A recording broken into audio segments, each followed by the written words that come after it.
In this video, I'll show you how to create a TV dashboard in Twinnoverse without building an API or back-end integration.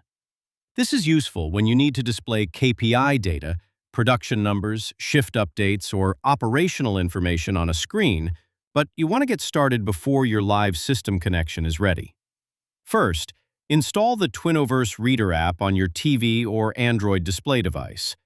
When the app opens, it shows a claim screen. Leave that screen open. Next, go to the Twinoverse admin portal, open Devices, and add a new device. Enter that code on the TV to bind the screen to your organization. After that, create a new data source and choose the manual type. This means your dashboard values will be entered directly inside Twinoverse admin panel with no API required. Now, create your layout. Twinoverse uses a 16:9 landscape canvas, so design the screen for a wide display.